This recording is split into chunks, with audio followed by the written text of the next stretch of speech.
difficulty we had with some of the regions, especially in the eastern region, some of the farmers who benefited called me and said, Honorable, our birds are ready. We are not getting the market.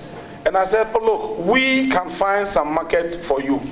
So we spoke to some of the processors. Some of them had to move cars from Accra to some of the regions to go and buy the birds. But there are also stories that we can also share. Some also decided to kill and eat all. In fact, they were even sending me videos that, Honorable, we are eating everything. But this is not meant for that immediate consumption. We just wanted people to rear them, sell, and reinvest. I will soon table a proposal before Parliament for consideration. If Parliament agrees, the Ministry of Food and Agriculture will support all parliamentarians to go into poultry production. Even though I'm calling it a proposal, plans are far advanced. The ministry is procuring some quantity of birds, mainly for members of parliament. The minister also revealed that most vehicles procured under the Ghana-Canada Farming Support Arrangement have been auctioned, leaving several district agricultural offices without operational vehicles. And so, as we speak, we don't have vehicles for most of our district offices. The motorbikes we are giving out is for extension service delivery. We are now thinking about how your committee and parliament can support the ministry to mobilize enough resources to procure vehicles for district offices. Honorable Minister, are you saying that new vehicles less than 4 years were auctioned? By who and for what? You are calling them new. But our records indicate that they were procured sometime in the first term of the past government. And then before 2024, most of them had been auctioned. One, the Nkoko Nkintikiti program is our flagship program to transform the poultry subsector of our country. The program has 3 major components, but when it comes to implementation, we have boiled them into 2. The first one is what we call the backyard poultry. Actually, that's what we have started, and we have not even completed that. Okay. The backyard poultry. The backyard poultry is to ignite interest of households, individual Ghanaians, in the poultry business. Okay. So that people will take interest, invest in it, and then earn a livelihood from that business. Don't forget that in Ghana, agriculture is entirely private sector led. Government only creates that conducive, congenial atmosphere for private individuals and entities to take advantage of. And so, under Nkoko Nkintikiti, the first approach, the backyard poultry, is this one. Okay. And then this is what we've seen so far. This is how we execute it. Okay. 1, Ministry of Food and Agriculture procures birds and feed, and then through our district offices, we have identified commercial farmers in all the districts. Okay. These commercial farmers, commercial poultry farmers, have the facilities, they have the experience, and they have the willingness to help actualize this laudable government program. And so we send the birds, 10,000 each, to every district through the commercial farmer to brood for 1 month. So for the backyard? For the backyard. Okay. The reason why we want people with experience to do the brooding is that these people we are distributing the birds to have no knowledge in poultry business. And so if you give them the day-old chicks, the mortality rate will be high.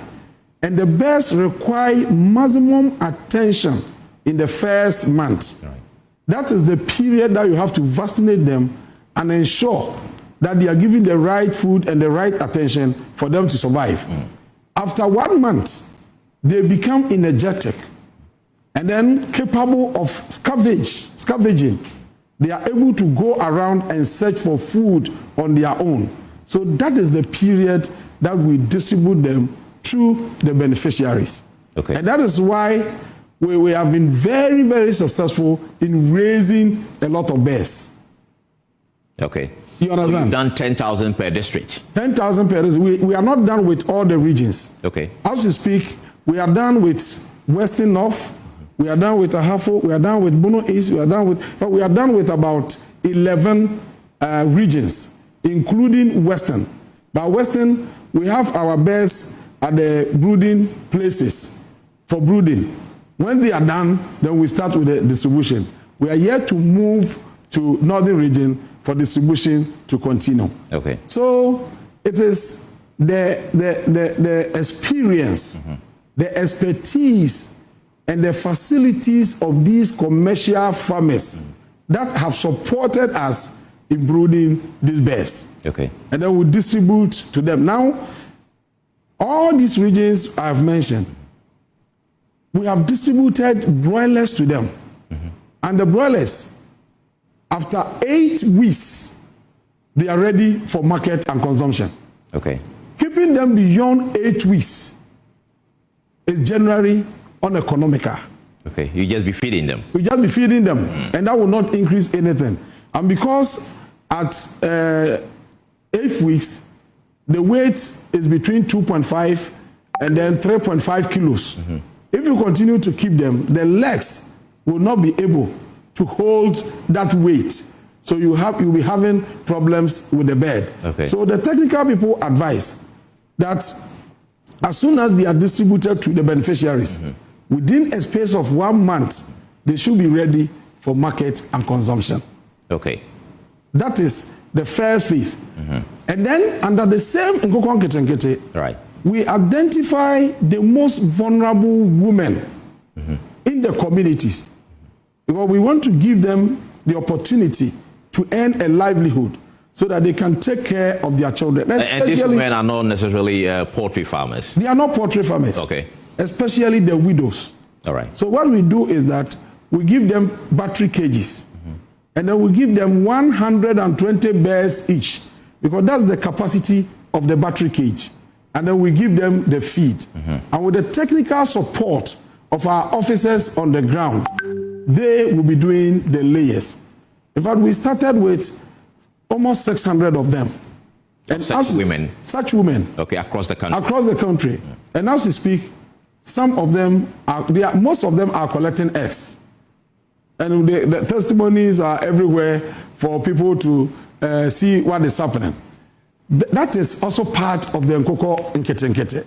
That's the second leg of the Nkoko Nkintikiti. Okay, the backyard one and the one that is targeted at the women. Which is also a backyard project. Okay. Except that this one, because we want it to be some form of a capital something, we give them the battery cage, we give them the feed, and then we add the bears. And with the technical support, they are good to go.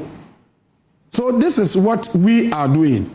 But so far, assessing what we have done, you see that yes, we have made some significant gains that nobody, no right-thinking person can dispute. But before I even get to those significant, achievements under the project, let me indicate that the object of the project is to increase poultry production in Ghana. Okay. As number one. And then when you increase poultry production, we want to develop the value chain, adding processing, so that we look at poultry from the farm until it gets to the table for consumption. Right. Because the biggest challenge confronting poultry business in Ghana is lack of market. If you are unable to add value, there is no way we can transform the poultry subsector. So value addition is key. Okay, one of the objectives. One of the objectives. Okay. And that is why immediately we launched the Nkoko Nkintikiti backyard project. We also moved to Bichim to cast salt for the commencement of the construction of a modern poultry processing center called the Nkoko Nkintikiti Processing Center. Probably the name is a bit confusing, and that is why you hear people making some comments out of ignorance, because the facts and the context are not known.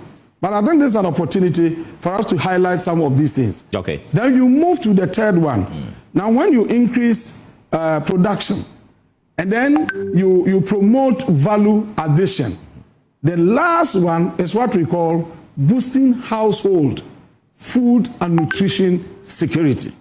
Okay. Boosting household food and nutrition. How is that going to be done? Excellently. That is why we have the backyard. Okay.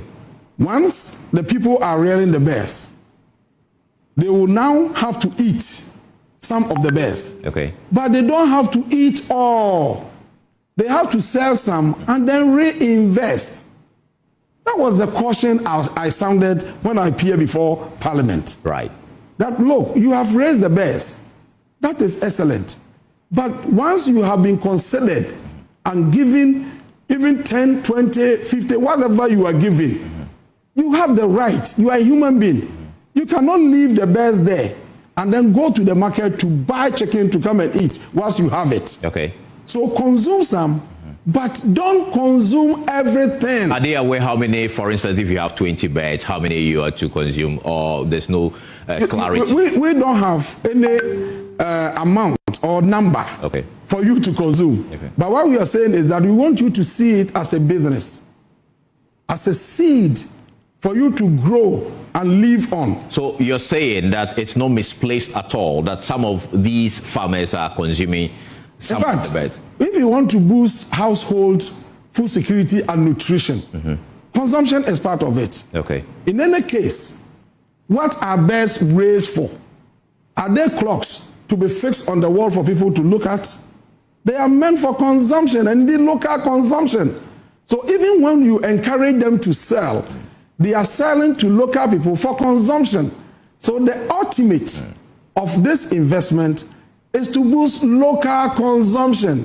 Okay. So that people can develop taste for locally produced bears.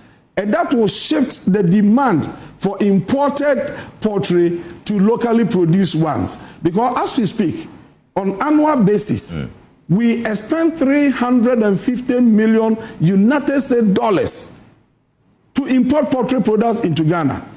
That huge amount of money is creating jobs in those countries at the expense and peril of the youth of our nation.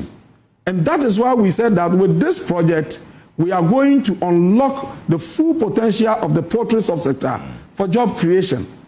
Now, after the Nkoko Nkintikiti, when we are done, we then move to the second phase. And then in the second phase, we are targeting the medium-scale producers. Still under the Nkoko Nkintikiti. Under the Nkoko Nkintikiti. So the first explanation you gave happens at the household level. The household level. Okay. Now, when we are done with that, then we move from the household. We are now going to those who are into commercial poultry business. Okay. Some of them have been categorized as the middle or medium scale producers. They are able to do from 500 bears to, let's say, 3,000 bears. They need the capacity to expand. And it is the duty of government, as we pursue increase in production, to give them that support to enable them expand.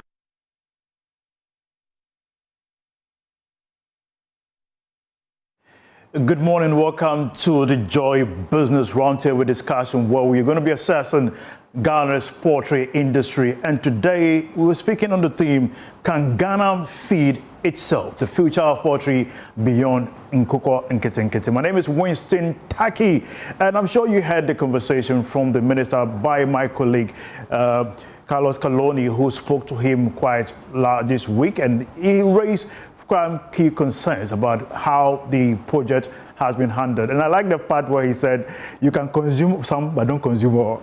And that's a very interesting take there. And we'll be delving deeper in the conversation here with my panelists in studio. I'll be joined by Dr. Dan Akwe, Agri Impact Limited, also Happy Impact Project as well. Also in studio with me, I'll be talking to Edith Akosa Witchland, CEO of Rockland Farms, and also Raymond Dente, agribusiness, finance and market system and poultry sector expert. Also in studio with us, Dr. Kwao Peku, representative of Veterinary Medical Association. And we'll also be having Timothy Alabi, agri sector lead, Ecobank Ghana Limited. And on Zoom, our bright Kojo Dimoji, the national coordinator of the Feed Ghana program, and Ali Mohammed, the CEO of Greater Accra Poultry Farmers Association. So yes, we are live on Joy 99.7 FM and also on Joy News channel across all our social media platforms. And this morning we'll be delving deeper from across the financing model, the challenges, the key conversation that need to be had, why the policy needs to be reviewed. If you have a concern, also let us know on our social media platform. We'll be reading it live here on the discussion. So don't go anywhere. When we come back, I'll take you through the numbers. Yes, this is not beyond the numbers, but indeed it's going to be about numbers and about fact, about research here on the show. Stay tuned. When we come back, we'll go straight to the conversation. Welcome back to the Joy Business Roundtable discussion, and this time we are putting the spotlight on Ghana's poultry sector. Straight to the numbers, Ghana's poultry sector in terms of self-sufficiency rate is around 12%. This is where the number speaks. If we look at how we've been able to be self-sufficient in the sector, we can mark it to 12%. In terms of production, how far we've come as a country. But if you go through some of the report from the Ministry of Agriculture, it tells you that there are some challenges confronting the sector, and key among them is a high cost of feed. Certainly, we'll be assessing that in the course of the discussion. And another one is a weak animal health management system, as well as weak value chain linkages. These are the eminent challenges that are confronting. Certainly, there are some deep dive conversations amongst these that will certainly come up in the course of the conversation. But if you go on once again, you get to understand that if it comes to the poultry sector, we took a number and analyzed a 5-year average import bill, how much we import as a country. If you look at the numbers, quite disturbing. So the averagely, we import about $296 million of poultry. We're looking at a 5-year average import bill. The question we keep asking ourselves is, why are we not self-sufficient? Do we have enough capacity? How many processing facilities do we have in the country? Are they able to meet our demand? How much, in terms of funding, are the challenges that needs to be raised to ensure that the shortfall, the gap, is usually closed? But if we go through the import bill, we want to go through the trend. So from 5 years, that is starting from 2020 to 2024. In 2020, we were around $372 million in terms of import of poultry. Over the years, the numbers kept reducing because there have been several policies in that direction. In 2021, we saw our import bill in terms of poultry import to 296. In 2020, we were around 257. And within 2022 and 2023, we went back to importing more poultry, basically $300 million. But the numbers kept coming down, averagely falling by $45 million in terms of 2024. But over the years, the numbers kept increasing, and certainly policies upon policies have come to stay. What's the poultry sector in terms of the government Feed Ghana project? That is what we want to assess today.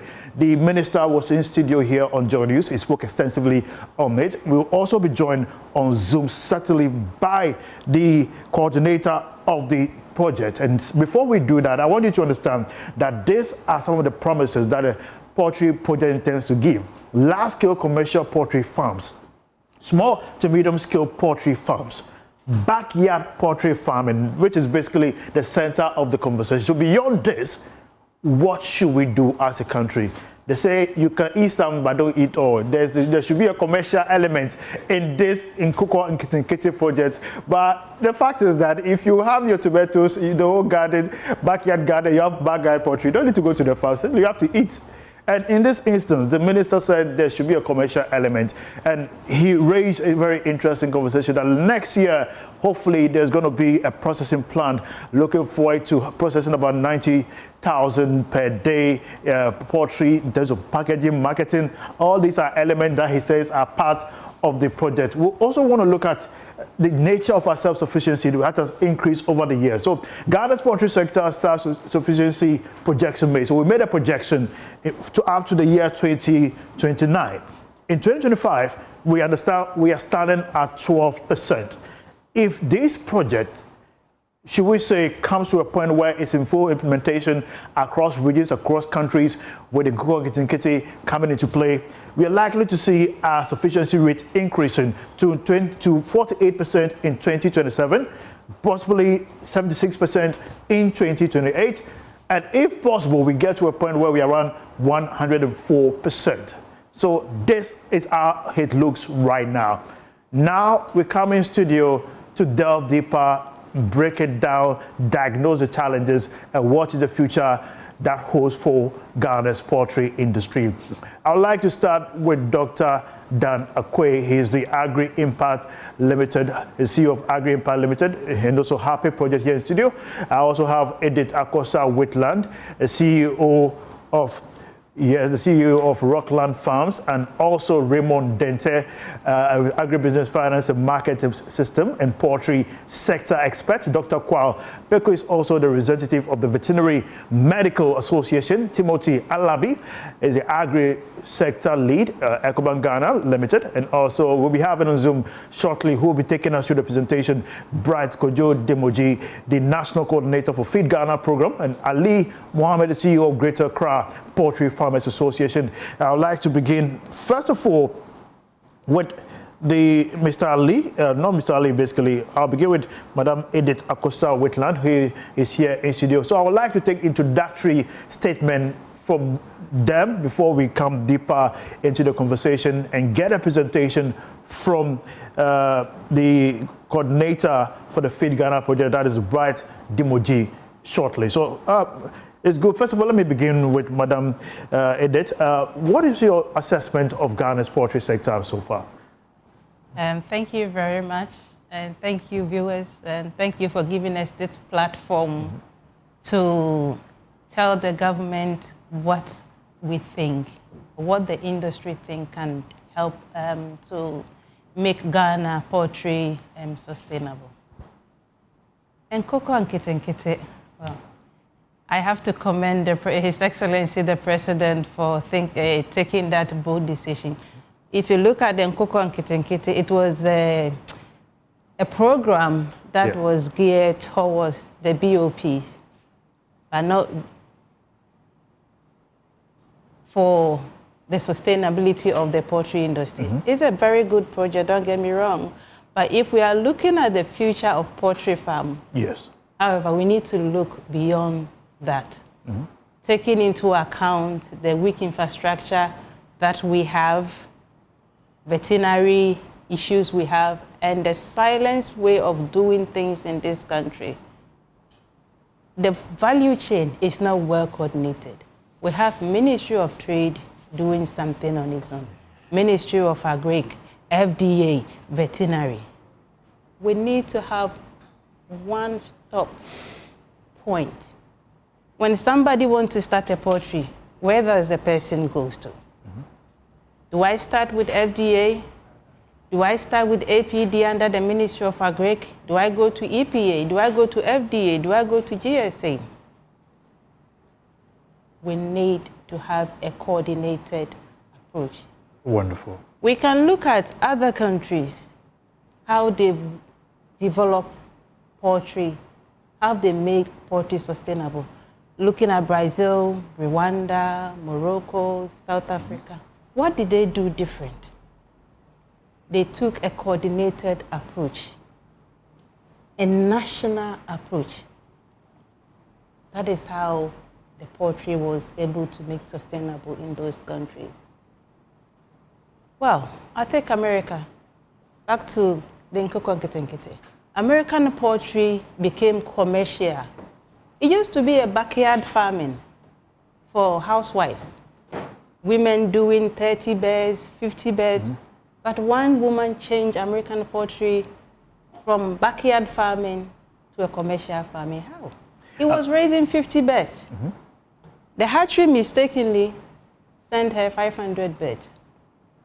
The woman raised it. She paid back. The next, it was not the 50 she was ordering. She increased it.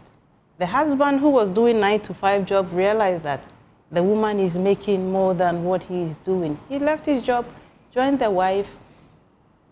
They carry on. The neighbors realized, oh, look at these people. The poultry farm that they are doing, they are making it. They also joined. That is how American poultry changed from the late 30s to a commercial venture. So, Nkoko Nkintikiti can also bring us something. Great. What a way to start the show. Let me also get Dr. Dan Akwe into the conversation. Doc, your initial statement.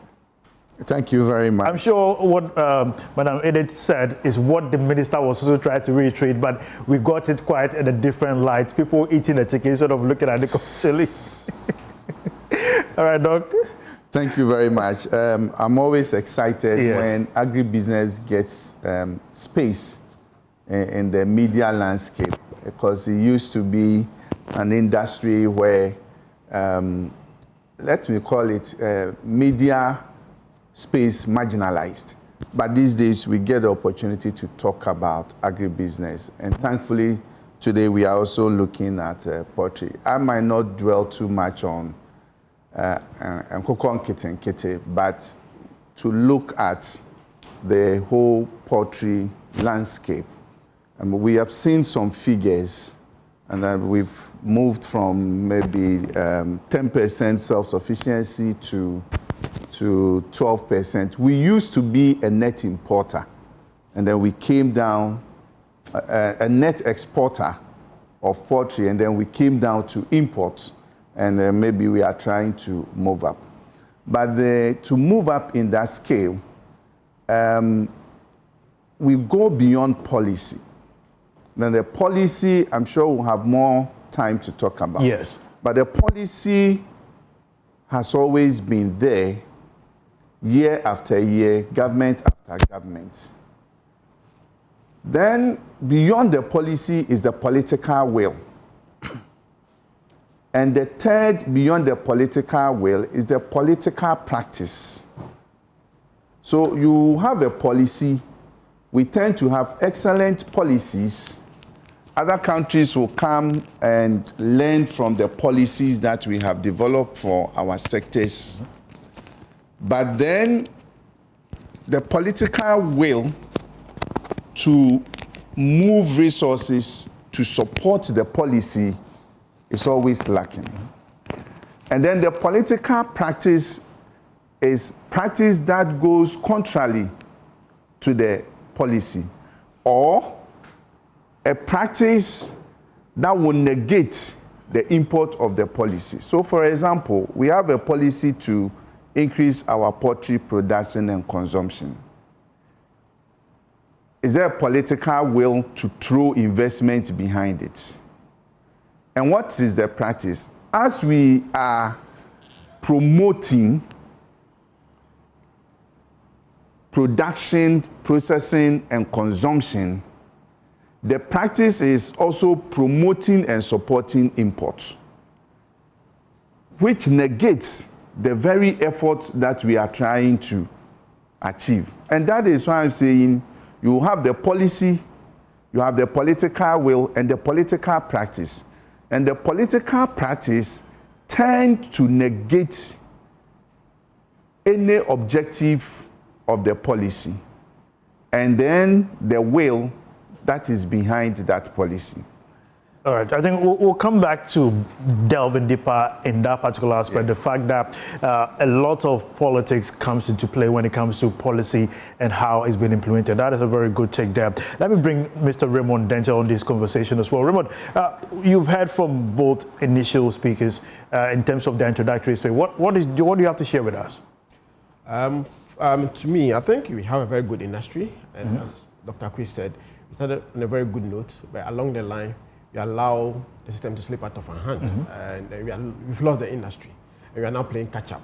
A very good industry for both job creation, import substitution, stabilizing our currency, also as an inlet for input, maize, soya, and things like that.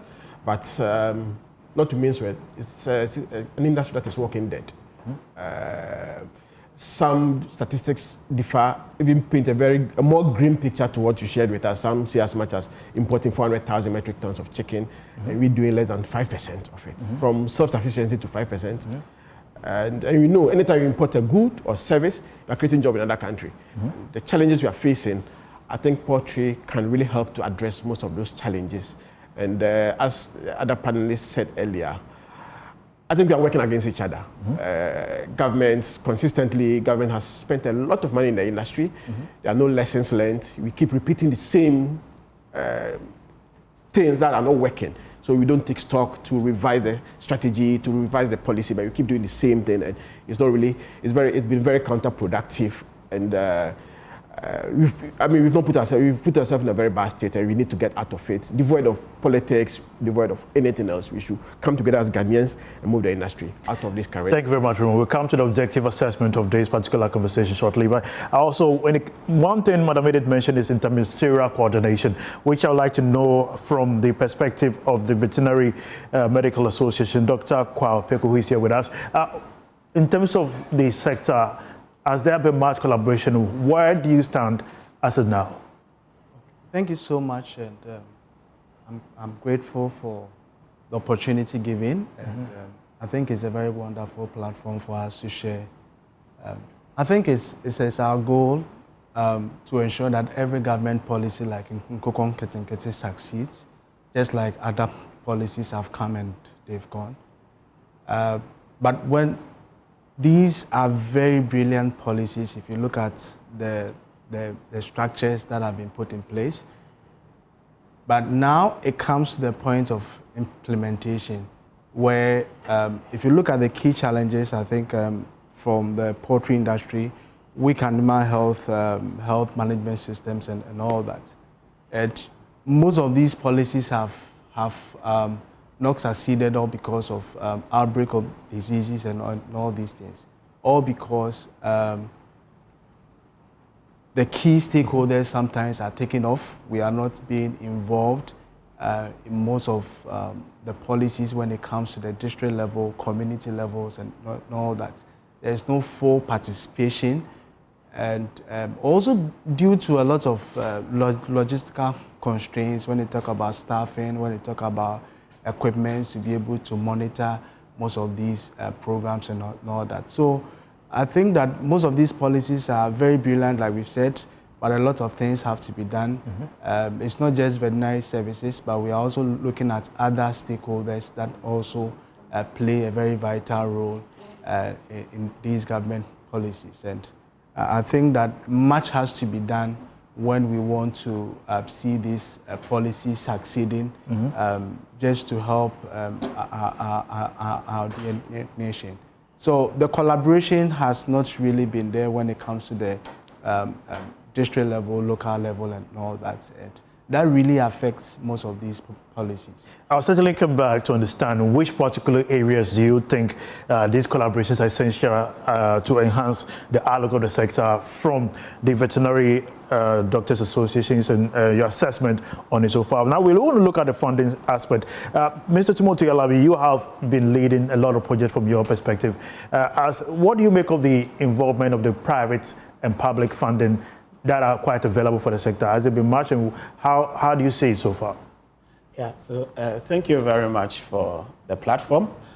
So for we at EcoBank, we have been very deliberate about agri-financing for some years now.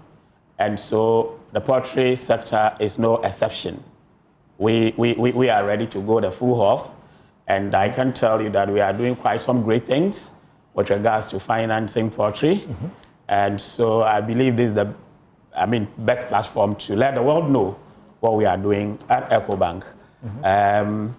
The challenge had been the fragmented nature of financing when it comes to poultry. And so at EcoBank, we are looking at connecting the various sections of the entire value chain because we believe that is the way to go. And so we are ready to go the full hop, and that is exactly what we'll do.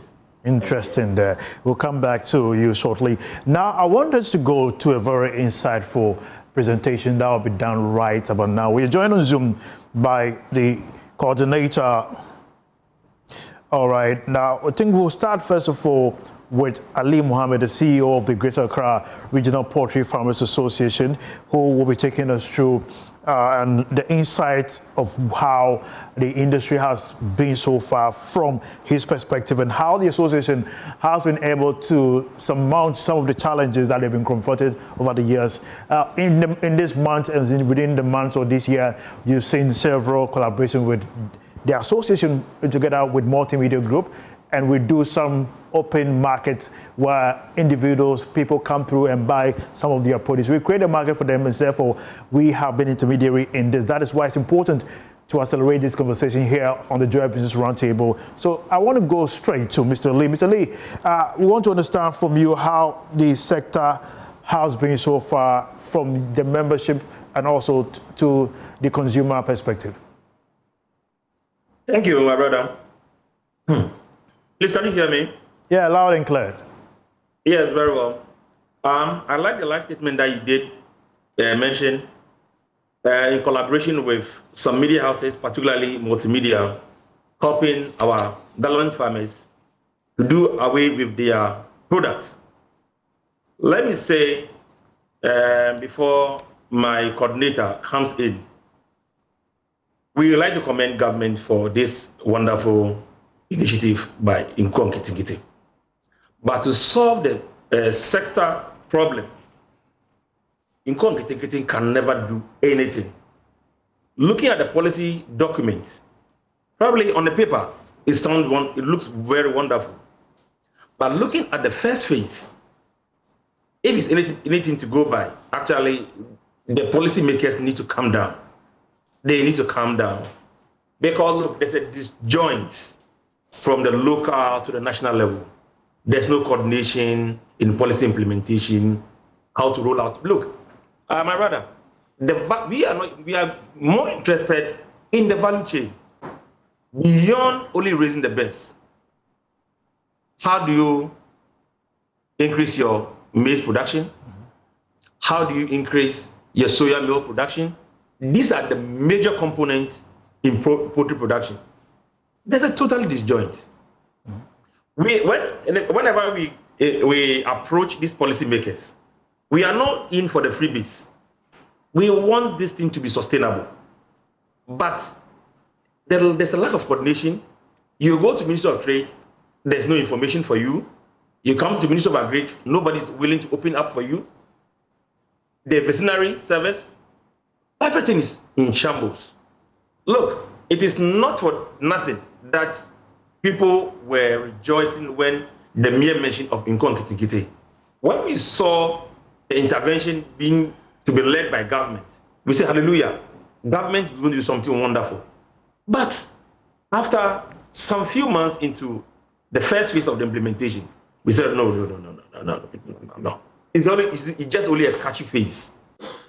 But what is going to touch the part of the industry to turn it around? Charlie, we are missing the big points. Look, some few months ago, we need to come to Multimedia, help us during the egg glut. Why should the farmer, after going through all this hassle, raise birds, have these eggs, and there is no market for its products? It hurts a lot. Look, Poultry. Ali, you mentioned very interesting thing. You said that when you saw the policy paper, you weren't quite convinced. What was missing in that policy document that you can enlighten us about? Look, there's everything missing in that document. What is the coordination between? Look, the major input for the poultry is actually the raw material for the feed. You talk about soya, you talk about maize. My brother, what is the coordination between the local farmers who plant the maize and who are in the soya processing? There's no coordination. Don't mind you, humans are competing with this same product. When you can't manage the cost of the feed, there's no way you can be competitive. My farmers can never be competitive. The foreign frozen chicken are competitive because there's one element called costs. The cost is manageable at their end. Without it, forget it. Look, you can bring Nkoko Nkintikiti several million times. It will never make the impact. And I can tell you one thing. The Ghanaian consumer knows the chicken that tastes best. And he can tell you the local chicken. But when the consumer gets to the market, it's about disposable income against what he can afford. That's the bottom line. All right, Ali, I will come back to you. We'll come back to you shortly. You said you don't see much about the policy document. Now, I would like us to go through Bright Dimoji. He's the coordinator for the Feed Ghana program, and he's going to basically speak to us on the Nkoko Nkintikiti. We want to understand from the policy perspective what really it entails. So, Bright, you're live with us. I would like to hear from you as of now. Many have raised concerns about the policy. Can you enlighten us? First of all, someone listening to us for the first time is heard so much sloganeering about the project. Break it down for us, and where are we now? Thank you very much. I guess you can hear me. Very loud and clear. Okay. I want to use this opportunity to thank Joy News, our multimedia group, for this very wonderful program. But before I kickstart, I want to make some few responses to some of the comments by the initial remarks by the members on the roundtable, especially with regard to Ali's comment on the policy document. Let me say that before the preparation of this policy document called the Feed Ghana program, which is the major vehicle for implementing the government program to use agriculture to transform the economy, promised and proposed by the NDC manifesto in 2024, we invited all stakeholders to look at the document and make recommendations and make their contribution towards the document. And we had 2 days thorough discussions for each sector group to look at the document. And the Poultry Farmers Associations were heavily represented at that particular program. So I am extremely shocked by the initial comment by Mr. Ali, because they have a platform, they have the opportunity during even the validation program. Mr. Rama, we moved beyond the campaign season. We are now more in the practice where at the moment you are in government and the policy is in full force. We want to understand the current state of the policy. No, I'll do that. Yes, because of time, we have to make sure, we'll get to the point where you can rebut some of the key issues. I make these remarks. It's important I make this remark. Please make them brief because of time. Yes. In the validation of this document, the Poultry Farmers Association of Ghana were ably represented in the validation of the policy document. So the platform has been given to them to make whatever contributions that they can make as a key stakeholders of the subsector. That's one. Secondly, if you look at the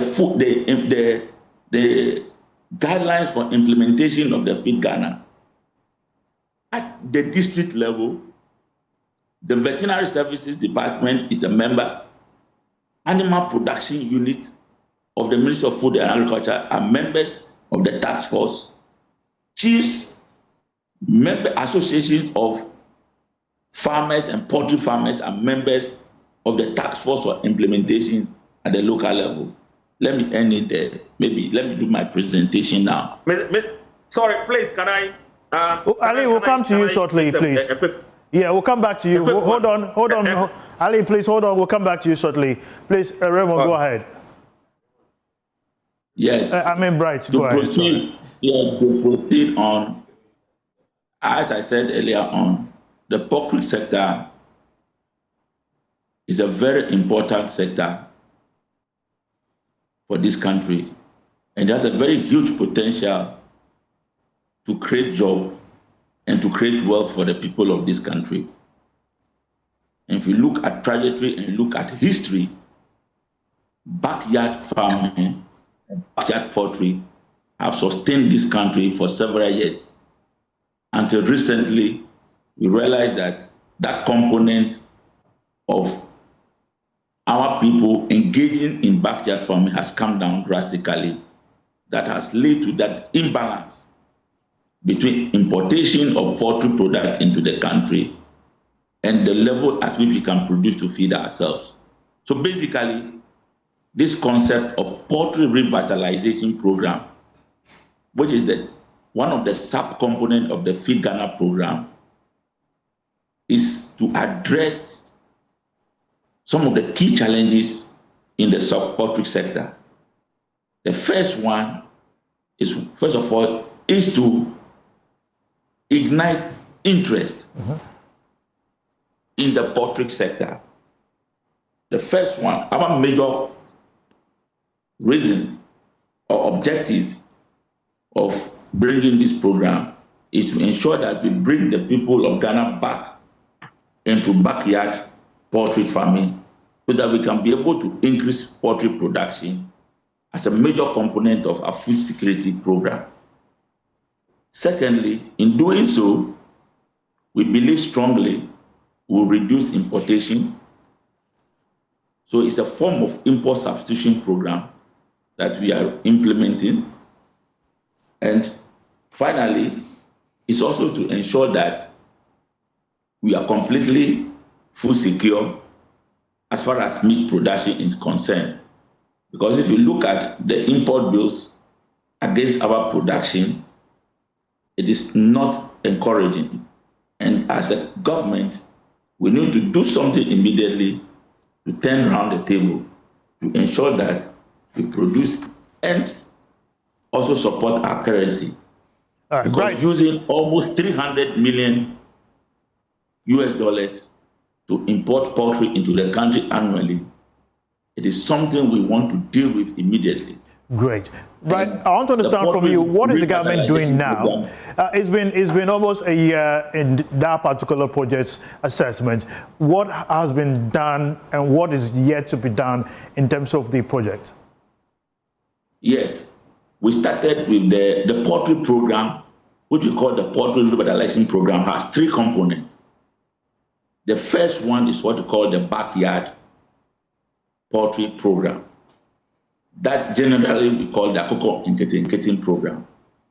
And currently, we've been able to distribute about 202.5 million beds to backyard homes across the country. We have done 11 regions, and in each region we have distributed 10,000 beds in each region for an average of 200 to 300 poultry farmers or backyard farmers across the country. And that is only the first level. Apart from that, we have done a poultry cage systems for the vulnerable groups across the country. That one, about 4,000 farmers have also benefited from the poultry cage system across the country. So under the Nkoko Nkintikiti programs, I can tell you that 11 regions across the country, except the 5 northern regions, have benefited from this program. And we are moving into the second phase of the poultry revitalization program, which is called the support for small to medium scale poultry farmers. And then the last one, which we call the large scale farmer support program, we call the farm to table. That is why I'm saying that immediately in the 3rd quarter of this year, the small to medium scale farm component of the poultry revitalization program, which is the second component of the Nkoko Nkintikiti program, will take off in earnest. And then the 3rd component, which is the large scale commercial farms, will also start immediately. So you need to look comprehensively at what the Feed Ghana program under the poultry sector is concerned before you can criticize. Because we are only at the first phase of its implementation. So if you don't look at the policy holistically, you will not get it clear. That is why immediately we started the distribution of the best across the country. We said, no, we know, everybody in this country know that there is a huge gap between production and import. From our perspective, the figures are damning. In 2024, we produced less than 5% of what the chicken we consume in this country. And our focus is that the next 4 years, we should get to at least 70. We are doing 4 million for small to medium scale poultry farmers.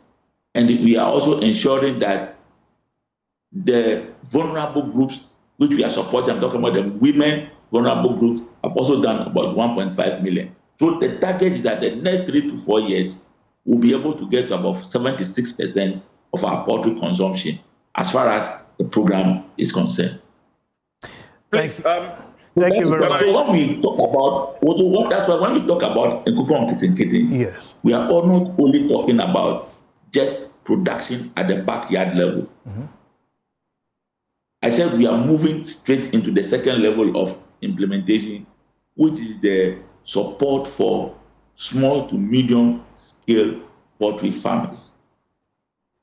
Please, can I make some intervention? Remo, briefly, I think Ali wants to ask Ali, please make it brief. Very well. Please, yes. You know, my first time of meeting Honorable Demoji in his office is when we realized the project is going to take off, when we didn't make an input into the policy document. I made several attempts and we never cited that document. As the biggest poultry farmers association in the country, with the only poultry farmers association that has the feed mill plant, we never made input into the policy document.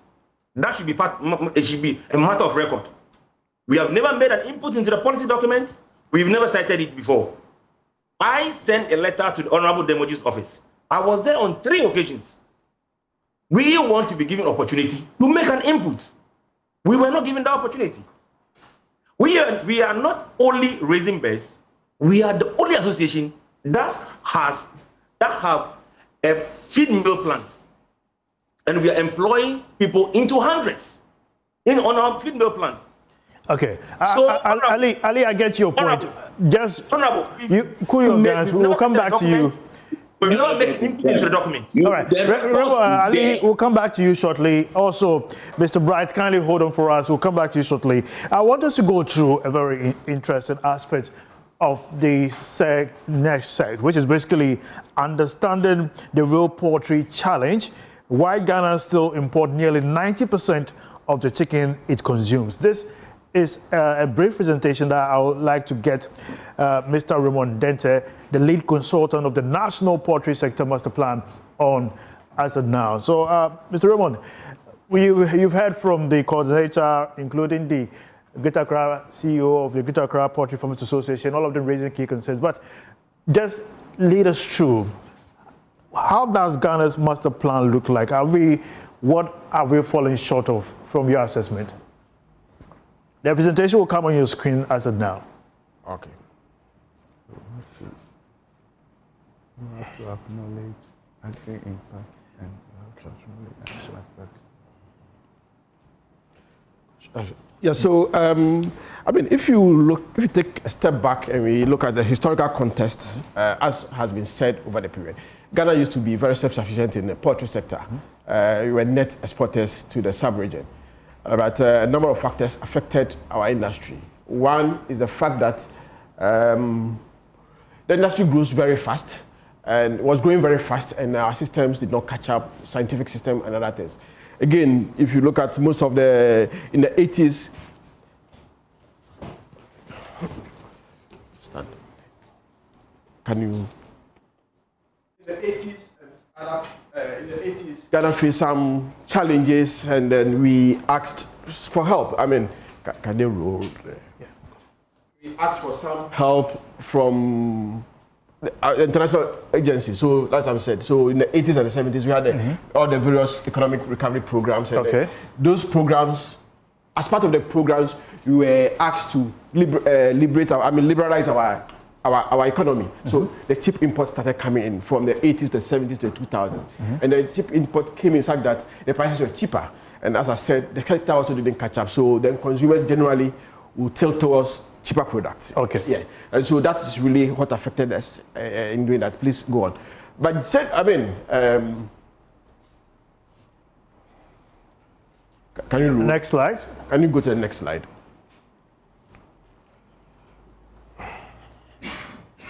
Okay, so as you can see, these are the numbers here. I can see some national broiler market. If you look at the strength, weakness, and opportunities out there. Yeah. So as we said, we've been indicated that yes, people want to buy local chicken because it tastes better, but there are a lot of weaknesses. We've mentioned this over and over again, and they are threats. One of the chief threats is the cheap imports that come in, and I hear a lot of people saying that we should ban imports. Ghana is a signatory to some trade agreement, and it's not going to be easy. So for me, one of the things we have to do as a country is to make it market-led. I mean, can we go on? It's also been said over and over and over again that maize, and I don't want to belabor that point, cost of feed is about 60 to 70% of cost of production. And we know our maize production, our feed. Sadly, we produce one of the best soya beans, but we export our soya bean, and then we import soya meal. Interesting. So, I mean, so there are a lot of systems that we need to look at, and in most of the discussion that we keep hearing, and I think that's why a lot of people punch holes in some of these government interventions. We hear supply of DO checks, they hear the supply of feed. The sad thing is that most of the DO that is supplied is imported. Our breeder system is near dead. We don't do as much. So to sustain some of this industry, you need to import. And once you import, freight charges come in, duty and that, so you increase the cost of production. And we said, look, this numbers game is a cost item. So we need to. So if government really want to support the sector, government must look at helping build a base, but not to invest. I'm seriously against government intervention because over the years it hasn't helped. Supplying the DO checks, supplying the feed hasn't really created any sustainable model. It's just like laziness in thought. We just supply that and we don't know what happens. Another thing. So currently, let's move on because of time. Let's go on. Despite all these challenges, please let's go on. Yes, I want us to look at this. I mean, despite all the challenges, the actors have been very, very resilient. They've been trying. We used to say imports, the price of imports is because it's cheaper, that's why they're buying. But currently, I did this somewhere in June to compare the prices. If you look June 2026. Just June 2026. Interesting. We have some, there are a lot of other people who are struggling, who are making it, but just a few. I don't like the use of locally produced, it's nationally produced, and the import. Look at the price difference. The leg quarter of the tie. Some of the prices are going down in the midst of all this thing. And so I think we need support to point of sale. I don't know, a lot of people don't know where some of this. No, I'm seeing the wings, the soft 45 cities, and also that is the imported one, and the local one 65 Ghana cedis. But look at the tie. The imported is 40. Agro Nova Cocoa Market is selling at 30. You understand? Yes. Look at, I mean, so it varies.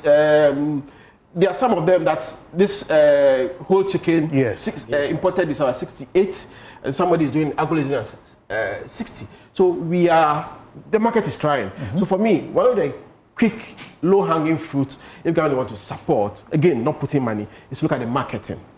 Broiler production is not too difficult because 6 weeks they are ready. If you have a very good feed conversion ratio and things like that. So if Ghana can support to look at the market. Once there's market, a lot of farmers produce broilers and they cry. As the minister himself said, a lot of people have said, they cry because there's no market for them. So you can pull along once Ghanaians know where to find this market. How do you make it even more accessible to the general public to buy? Like I said, banning is not going to be easy, but if you bring it and nobody is buying because locally we've put in structures like that, we are producing, we are very competitive, then it makes it easier to take. So you mean the problem is not about price? To some level, it's not about price. Okay. To some level, let's go on. Let's look at. Yes. Let's go on, and then we look. And again, this is one thing I want to share. From the EU region alone, last year we imported over 160,000 metric tons of chicken. And you think they will stand aside for us to ban? They won't, because we have become an outlet for them to sell their surplus, create jobs instead of going to waste. So they will. And if we even put in some intervention, they will go down better because this is a surplus price. One thing we should note is that in most of the Western countries, the part of the chicken that they export to Ghana are what they consider them to be byproducts. They like to take in the breast. So the wings and things like that, if the competition become keen, they can continue to push the price down. So most of the countries in Africa that have managed to attain some level of self-sufficiency, you have to look at either a total ban or some monetary system where you control it very much. Nigeria, total ban. South Africa is monetary. Cote d'Ivoire, total ban. Senegal, total ban. So we need to. So that's why those are the areas we need government to support. Please, can we go on? I have only 15 minutes. Yeah. So this is another thing I want us to look at. You said almost 390, but some data show that we import about 400,000 metric tons. What I want us to look at, and then all the policy people to look at, is that if you want to do only 25% of import substitution, you need to be looking at 66 million chicken a year, weekly of 1.2 million chicken. So the 2.5 that you say a year, we don't really do anything to us. So the backyard is not a bad thing. But again, one thing I want to say is that if you want to do backyard, you don't buy broiler at 18, 20 cedis and do backyard. There are breeds that have been specially bred for that system, where some of them are dual purpose. They can give you good meat. They have a good meat conversion, and then they can also give you some eggs. So they are best for that. But if you buy broilers that were even developed for temperate areas, where most Western farms, when you go, the whole farm is temperature controlled because there are key indicators that you have to meet to be able to hit the maximum output. The temperature must be within a particular setting. So broiler is not the thing. If government wants to really do backyard garden, we don't import broilers and share to individuals to raise. They should give us, I have key questions for them. What was the feed conversion ratio for those bears? At 8 weeks, what was the weight? What was the mortality rate? That is the best that have been distributed. Those are some of the things that we do, because it's all about numbers and it's all about efficiency. What were the mortality rates and things like that? And how many of it went into the market? So we need to look at some of those bets. And another thing these are the numbers we need to look at. I mean, we need over 200,000 metric tons of maize and feed. Where are those things coming from? So we don't throw this number. And again, we cannot rely on imported. So to just save time. So one of the things that we are doing currently with the help of MasterCard Foundation and through agreeing parties to put together a coherent master plan to address all these challenges. Right, we are building a house. You need to look at the foundation, our input, maize, soya, and then the DO checks. Where are they coming from? Where are you going to get them? You need breeder farms and things like that. Where do you have to site them? Even, like I said, temperature plays a very key role and things like that. So we've put them together, and I mean, we did that with a lot of engagement with the stakeholders. Tell us what you want to see in your in the master plan we put together, and if we can have an opportunity to liaise with the ministry. We all talk about the problem. So is that a case where the master plan is on a different road whilst the Feed Ghana project is on a different road? Has there been any synergy in any way? Has there been any conversation? Yesterday, for the past 2 days, we were in Koforidua trying to validate what the work has been done so far in the master plan. And the Feed Ghana project has come in. So we want to see how we can coordinate. I mean, after a whole year, it was just yesterday that you had a first meeting, or there has been subsequent conversation? No, we started this somewhere last year. We wanted to get the stakeholders involved. So the first thing we did was to engage the stakeholders in Tamale, all the stakeholders in northern region, northern Ghana. In Tamale, we came to Kumasi and we came to Accra to engage all the stakeholders. Look, we are putting together a master plan. What do you want to see in it? What are your challenges? And we did that. So after taking the inputs from the stakeholders, we put together a draft document. And the next step is then what we did 2 days in a row was to look at the feedback from some selected stakeholders and say, okay, this is what we've put together. Do you think this strategy makes sense? Do you think it will address? We've got people from MOFA, veterinary, poultry producers, other value chain actors.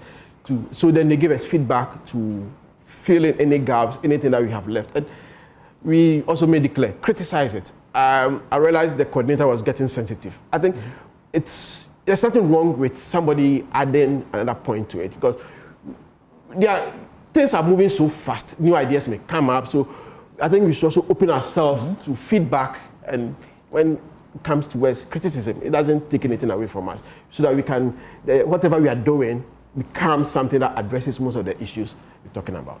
Thank you very much, Mr. Raymond Dente. He's a lead consultant with the National Poultry Sector Master Plan. He's taken us through the current state, the outlook of the master plan, and what we should be expecting. And certainly we'll come back to him briefly. I want to get Dr. Dan Akwe, the CEO of Agri Impact, on this conversation. You've heard from the lead consultant, you've heard from the Accra Poultry Farmers Association, and all of them have raised key concerns. You, as a farmer, you have seen it all. What do you have to say?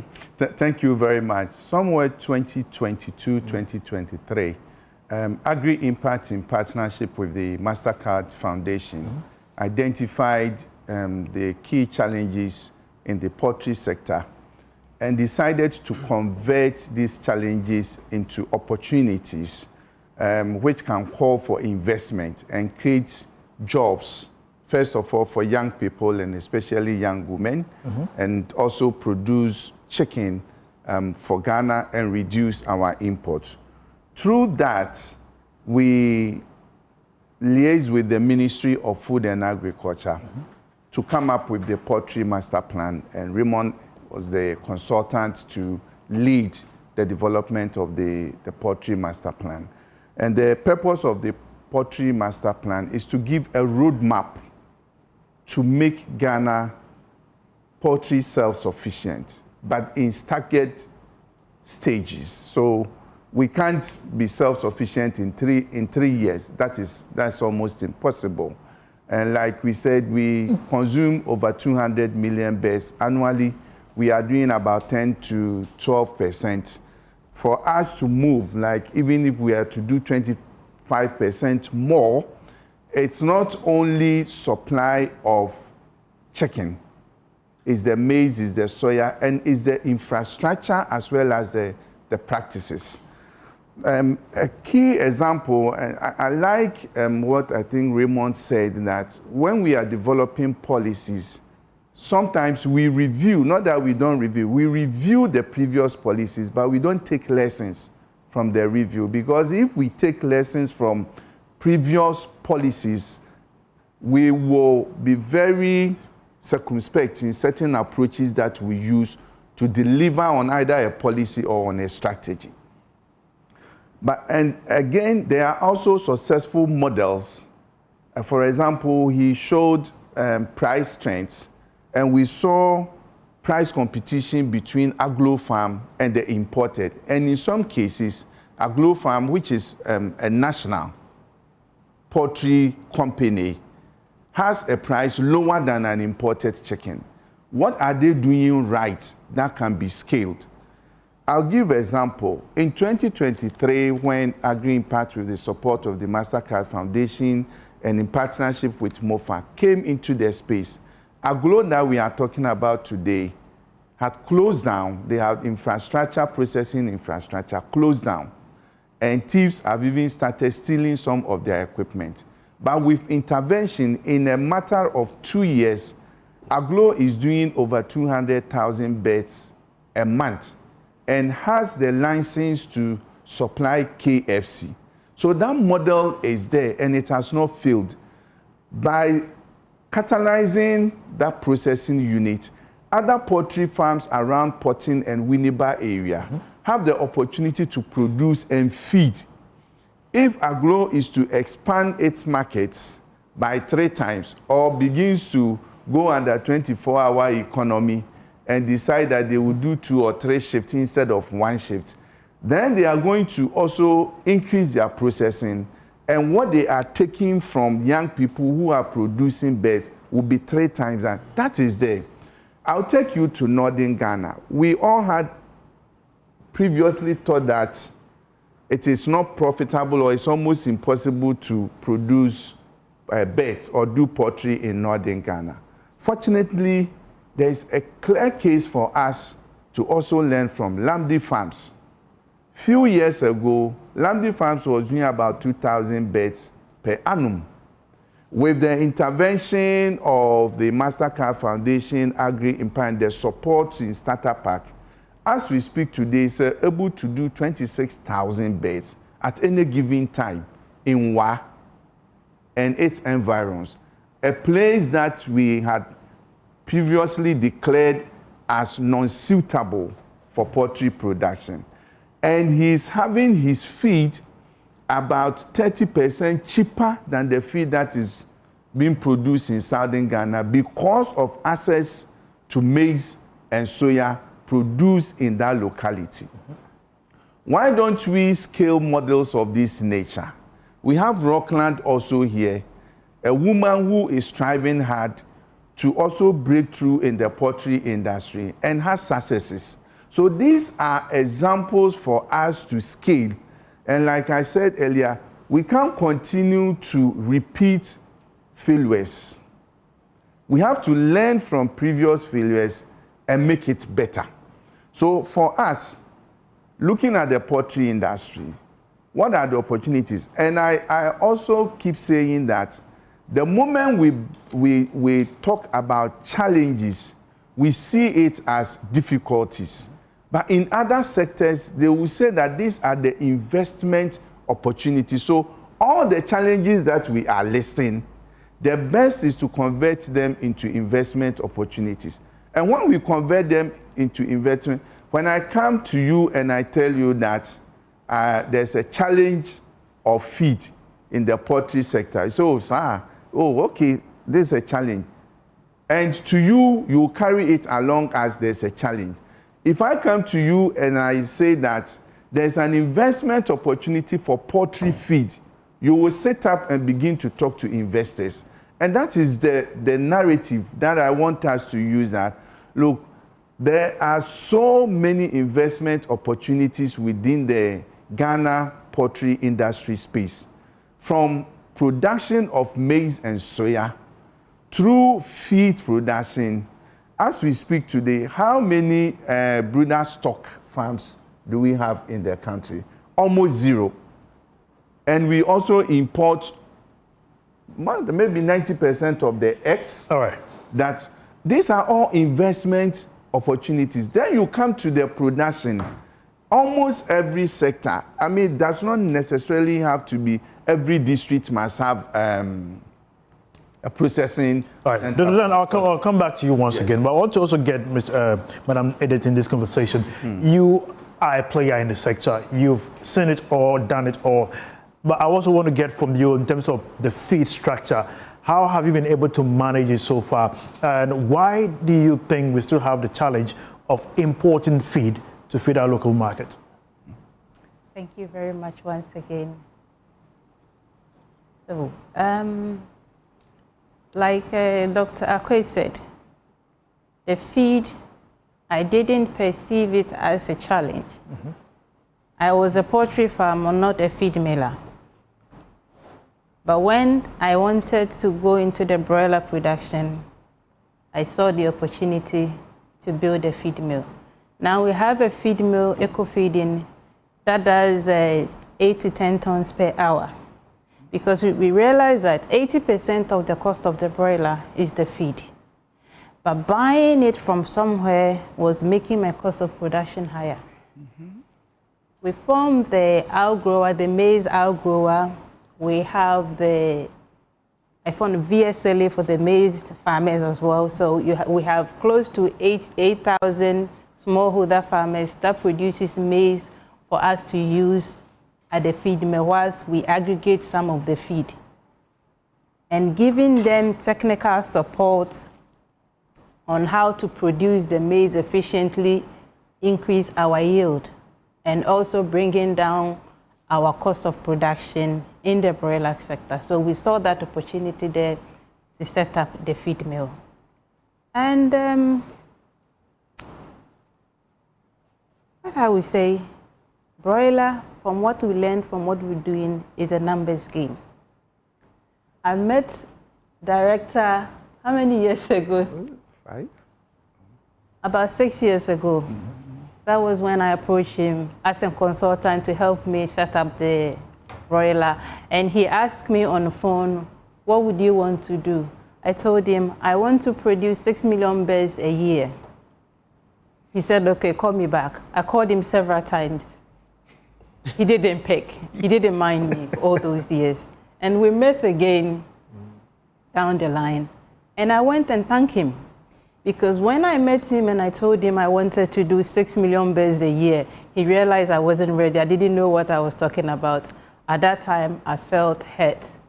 I felt disappointed, even with the banks. But then I used that as a stepping stone, as a learning curve. So I sat down, what can I do different? That next time when director sees me, he'll give me the support. We set up a pilot, we start the piloting. To know, we needed to know how to get the feed right, how to get everything right. I had to start from zero to learn. So capacity building is one of the key areas we have to look at to solve the issue that we are having. Now he is happy to support me. We are doing 2,000 birds per hour processing plant in the Ashanti region, and he's in full support of this idea because now he knows that we are ready because we've gone through the mill, getting the farmers together to produce the maize, getting the poultry, some of the poultry farmers also in a group with a capacity building, getting the finance ready to support them to raise the birds.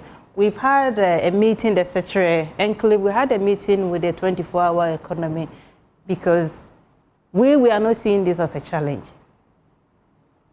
We told them what we've done before, the piloting that we've done, what we are ready to do, what needed to be put in place for us to upskill and help with the food security. I know we are talking about initiatives, programs that we've done. Yes, the programs that we've done, each of them comes with policies, but it's not legislatively backed. So it keeps changing. And what we are talking about today is not 3 years thing that we can do. We need at least 10 to 20 years roadmap backed by legally document that when there is a change of government, it cannot be changed. The poultry has to follow that roadmap that has been laid there. That is how we will be able to change it. We are talking about veterinary financing and all those. So we see that trying to have a sustainable poultry food security in Ghana is not up to one person. We cannot leave it to the farmers alone. It's something that all the economic sectors have to get involved for us to get it right. And this is what we see from where with it. Look at finance. I have my guy sitting here. We don't have blended finance. The banks are so afraid to finance poultry sector that is unbelievable. But they don't have the appetite for it. But if we had a clear policy guideline, the government will not have to worry himself of getting money for the industry. They will have the appetite for it. Well, you will say we have GESA, which is the other arm of the government, which is changing the fear that the banks have by giving a guarantee backing for what the loan that is being used to support the poultry. But we need to do more. But how have we been able to hit in your view on the market conversation? Because you keep hearing most of the associations say, we've produced, we have the numbers. Anytime the narrative about we substituting our import gap, sometimes it comes out to the market. Do we still have the local market? And how have you been able to solve that niche? We still have the local market. The importers are also willing to take from us. They want to, they have a quality product. Looking at the infrastructure for processing and the code value chain that we have, it doesn't meet some of their standard. These need to be addressed. And this, like I said, it's a numbers game. What I'm currently doing is half of my house that I'm doing to produce. So the numbers that you need, you cannot get. That is why we are upscaling. We need to produce in large volumes. I visited a plant in the Netherlands. They do 160,000 birds a day. Besides their raw materials being subsidized, so if they are just making a peso per bird, look at the numbers. We were doing between 1,500 to 2,000 a day. And what we want to do now is 2,000 birds per hour. Signing up with the 24-hour economy, doing 3 shifts, you are looking at 40,000 birds a day. So look at the jobs that it can be created. And what we are trying to put up is the state of the art. So you are not just going to produce the bird, get rid of the feather somewhere, get rid of the blood, intestine somewhere. All these will be used to produce something else that will also bring the cost of our production down. And I had a market research done before I started the piloting, which was financed by the Dutch government under the SMV2 scale project. What we realized is that Ghanaians are willing to pay a little bit extra for the locally produced chicken. And one of their issues is availability. When we signed up with La Bianca and La Bianca took on taking our product, we did activation. And I was shocked. Some of the women, when we showed them that this is made in Ghana, they said, hey, na Ghana's yetimiye wewaha. So the education also needs to go down. That is something that we can do. And marketing, we have to educate the people on where to get our product. For me, I don't think the price is so much to Ghanaians. And we could also have the government have a legally binding document with the state institutions that the government support in their procurement policies that they should make it a rule of law for them to buy the locally produced chicken, i.e. schools, prisons, and the others. Thank you. Well put there. Thank you very much, Madam. You mentioned a very interesting aspect that the market is not much of a problem, and also it's a numbers game. Mr. Ramon also led us through the instance where indeed there's a lot of work to be done, laying the foundation for us about the master plan. I want to get Dr. Peku into the conversation. A technical conversation I've gone through in terms of agri-political policy, but in Mr. Ramon's presentation, he raised key concern about quality and efficiency.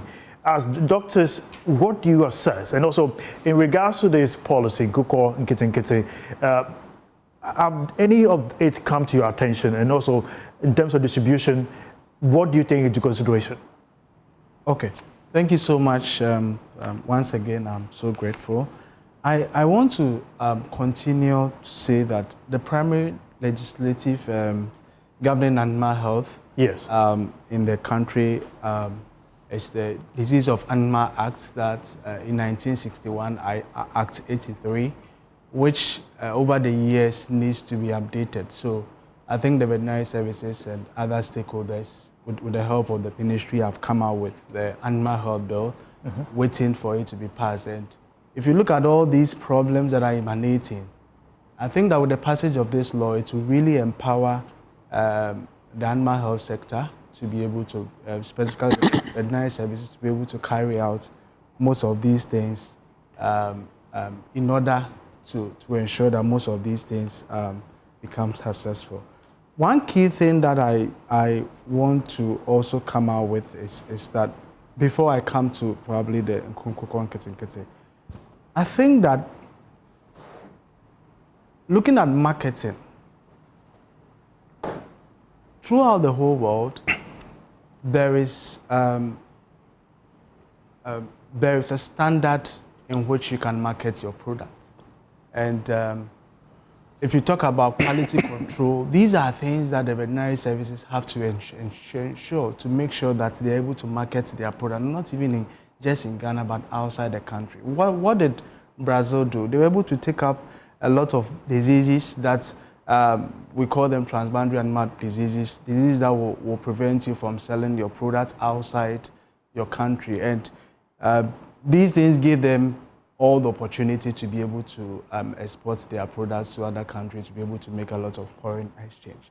So if the animal health sector is being empowered, one, assuming a farmer is producing his product, a farmer is not supposed to carry out routine vaccinations. There is a whole professional body to assist them, to help them to do that. And we are supposed to be able to guide them to that throughout the whole value chain. When we talk about production, of course, the animal production is there to help them with some few guidelines. But at the end of the day, talking about health, talking about even slaughtering and all that, and even for them to be able to meet up with those that are being imported, because those have gone through quality control. You need a veterinarian to do a constant checkup. And that is one thing that is really lacking about consistent monitoring of our farmers. We have cases whereby farmers produce broilers. We have something we call a withdrawal period. Maybe animals are not feeling well because of poor biosecurity and all that. And they dose them with drugs. And sometimes market is approaching and they have to push these things to the market. But when these things are checked consistently, we know what is going into the market. And when you are marketing, you can meet standard. By so doing, we'll have quality, yes, we have quality products coming into. There was a time I heard a poultry farmer say, my chickens are going through stress. I'm like, what are you thinking about that you're stressed about? It's true. One, especially broilers, for example, they go through a lot of stress when they've reached their market value, and then you have not pushed them into the system. Most of them even die out of heat stress, not just within any.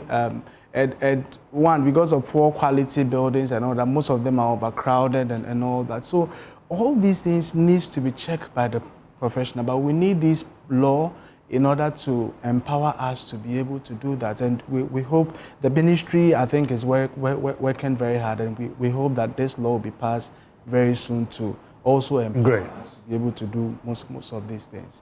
Yeah. You know, interesting enough, when Bright was making his presentation, he mentioned that 2.5 million birds have been distributed across 11 regions, 10,000 birds in each representative associations. I want to understand from you, has your association been consulted, or have you come to consideration in terms of getting your members deployed to assess the output of some of these farmers? Yeah, I would say the veterinary services has been involved probably in the drafting of the policies and all that. But like I rightly said, when it comes to the implementation down there, there's a lot of communication gap as to who performed this function, who performed this function. Let me give you a classical example. you cannot distribute birds and say, okay, there are routine medications that you can give, but there are others that are supposed to be given with prescription. Because now we are having a lot of problem when it comes to resistance, antimicrobial resistance. Trust me, there are so many antibiotics now. There are so many antibiotics now that are not working with our poultry, with very basic diseases, all because of the abuse by our farmers. So when you say abuse, what does it entail? So let me take a very so maybe you buy birds, and then your birds are sick. A farmer goes to a colleague farm. Oh, my bird is having this problem. He just described the signs, and they tell, okay, go and use probably tylosin when they see that animals are coughing. But it could be something else. You could be dealing with a viral disease. You could be dealing with a bacteria. You could be dealing with even management problem. But they go and dose the antibiotics. And now the problem comes that when the problem now becomes more, they now resort to the veterinary services. And then when you do probably your diagnosis, you do your panel, but because they've used these drugs over a period, when you need it, it doesn't work as it's supposed to work. Okay, so most of these medications are given without prescription and all that. So when you need it, because they've abused it, these bacteria get a lot of resistance for it. It's a whole topic on its own. All right, talking about topic, can you give us an assessment of how many you are? Do you have enough veterinary officers in the country? What is the current numbers you have now? That is a very challenge. Currently, the whole country, when it comes to veterinary doctors, active service, we are not even more than 75. And some are still retiring. But like 75,000 or 75? 75.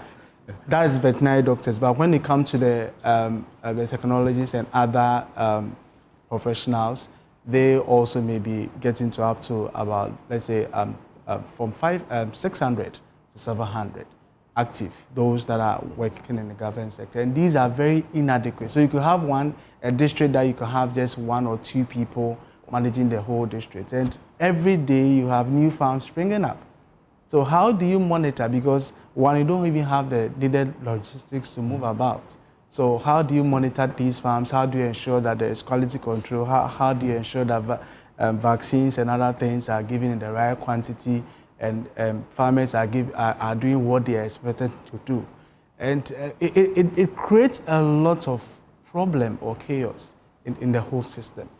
Because the whole chain, I think I heard Madam talking about the slaughtering and all these things are supposed to be supervised by veterinary professionals to ensure that slaughtering practices are adhered to and all that. And you need people in all these places. So the whole poultry value chain, you cannot do it without the veterinary profession. And I think that most of these problems are emanating because of our number, because of our capacity, and then because of collaboration. You know, one key thing that Brazil did, it's not just about the veterinary or the farmer or probably the state, but they linked it even with academia, because most of these problems that are coming, you need researchers to help you to come out with new things that will help you. We are talking about DOCs. It's not just the DOC, but we need quality DOCs. We need quality feed. And that is why there should be a linkage between the researchers, between farmers, and between the veterinary professionals or animal health professionals, so that whatever comes up, it's being driven through. And that is what over the years, I think as a country, we've not done a lot on that. And that is why the poultry industry keeps on going down. Because most of these, they need to be taught in schools. You can come up, you can have a profession, but you need to build the capacity, because it's not only poultry. It's not only poultry you do as a veterinary professional. There are so many things that you do, but we need to come out with once we have that linkage, we will know their need, and these things can be inserted into the academic curriculum, so that when these professionals can, they'll be able to assist these farms to ensure that. Interesting. Now, I would like to bring the financing bit of the whole conversation. on today's assessment. If you're still watching us, if you're still live on Joy 99.7 FM, also on Joy News, this is the Joy Business Roundtable, the discussion on Ghana Feed itself, the future of poultry beyond the Nkoko Nkintikiti. Indeed, wherever you are, I'm seeing some messages on our social media handles. I'll be reading it live here on the show. Initial assessment made by Madam Edith is the fact that when they come to the banks are somehow willing to open their hands to some of the key proposals raised by the farmers. But I want to understand from Mr. Alabi, who is here with us, to also give us an assessment. Why has it become a key challenge? What are the risk assessments that you consider before you release funding for the poultry sector? And also, not just the poultry sector, I'm sure the agri sector holistically. Yeah, thank you very much. And so, yes, he did spoke about the appetite, the appetite of the banks. I would say that yes, sometimes financing agri becomes a challenge, and there are various reasons why it happens. So I'll look at some of those reasons, then I'll look at what EcoBank is doing, and then the investment reforms that can help to aid financing of these things. So I would say that yes, there is that perception that agri is risky. Poultry, for instance, why? So we're looking at outbreak of diseases, because if I finance something and in the next minute it can be wiped out as a bank, why would I have to do that? And so for EcoBank, we have measures to deal with things like that. We're also looking at price volatility. So if there is no stability in pricing, then it becomes difficult to do that. Lack of collateral and the rest. Also fragmentation. So most of the smallholder farmers don't even have the records to be able to conduct credit assessment on their request. Now, when it comes to poultry and agri in general, you realize that there is always that working capital intensity. Poultry, for instance, when it comes to broiler, you are committing about 70% to feed. That goes in at a go because you have to secure your feed stock. That can take you through the entire process. And so the cash conversion cycle becomes a bit longer than what we normally do.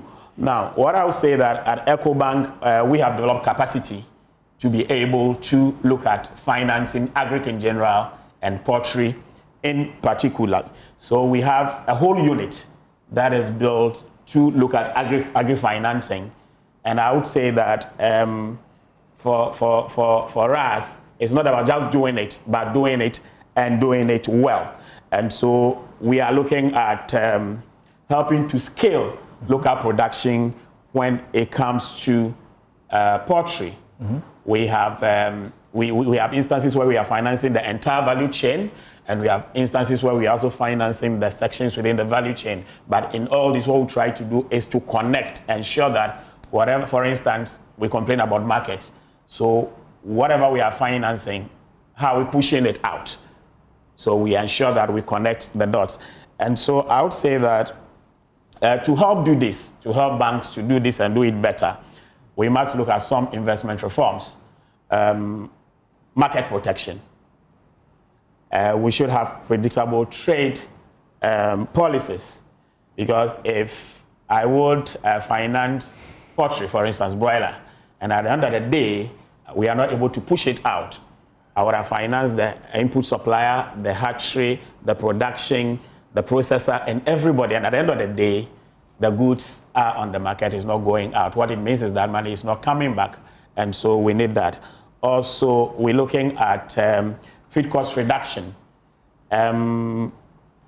So what policy supports are we putting together? For instance, maize, soya, those are the major ingredients to ensure that when these things are produced, we are able to push it out. So if I finance maize, and at the end of the day, it doesn't get out there because of pricing, then it becomes difficult. And then finally, enforcement of biosecurity standards.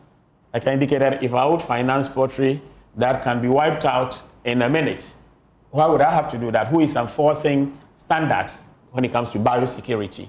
And so yes, there are challenges, all right, but I would say that for us at EcoBank, we have developed capacity to ensure that we do it and do it well.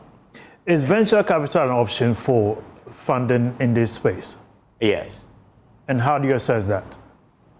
So for us, I think one of the panelists spoke about blended financing. Yes, we are open to that. As I speak to you, we have a MasterCard program running where we look at the needs of our customers. We look at putting part on the MasterCard program and then putting back part of it on the bank balance sheet. And just to give customers that comfort of having, lower interest rates and enjoying other things. Because, of course, we also provide technical support. We don't finance farmers and leave them. And that is the essence of some of those programs that we run. And especially when it comes to funding women. Not only women, but if you have a business run by a woman or employing women or producing things that women use, we have special packages for them that are mind-blowing. And so... Yeah. You raised some key serious concerns, but I want to get your opinion. Should poultry financing receive the same attention as oil, mining, or possible infrastructure from your assessment? In EcoBank, or you're talking general? General, as a financial expert. Yes, I would say that in EcoBank, I would say that agri financing is even receiving more attention than the areas you have mentioned.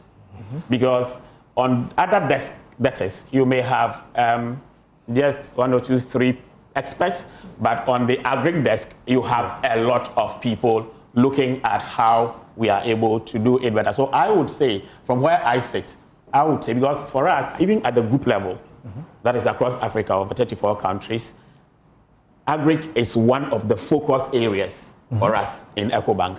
And we are putting a lot of resources to doing it and doing it well. Yeah, I'm sure, Mr. Romo, you want to chip in something? I want to chip in a lot. I think, look, one thing I want to reiterate is the fact that we know the problems and we have the solutions to the problems. I mean, everybody sitting here, yes. I just also want to make some correction. When I spoke of marketing, the challenge is not the marketing of the poultry product, but the point of sale. How do people access it? Like we mentioned agro. They are at trade fair. If you live at East Lagos, I want to buy a chicken. You need to travel all the way to trade fair to come and buy. So we should make it as easy as it is for the imported chicken. We all know where to get imported chicken. You go to your corner shop, you go to the coastal. We need to. I'd like to support you on that, especially when the multimedia did our fair. Surprisingly, some finished before noon. Yes. To the extent that some of the farmers had to go back to their warehouses and bring some to the market, yes. Yeah. And look, they've mentioned different countries. We don't need to reinvent the wheel. We have to learn from other people. Like they said, look, South Africa, I did a lot with them. They process about 22 million chicken a week. And as I said earlier, if you want to do total import substitution, we need to be doing about 4.8 million chicken a week in Ghana. Why can't we do that? And so we have the experts. We also need to look at the sectors. We look at finance and other. We need to build in resilience. Again, in 2023, South Africa was hit by serious avian influenza, dissipated the whole industry. But because they had built-in resilience strategy, they were able to revamp. They had insurance and things that they were able to revamp within a year or two. We need to do that. So what I want to say is that government should let us really look at the policy they are looking at it. I mean, there's serious gaps. Again, consistently, the policy has been around distributing, not only in the poultry sector, agri sector in general. If it's oil palm, distributing seedlings. If it's poultry, giving feed, it's not helping.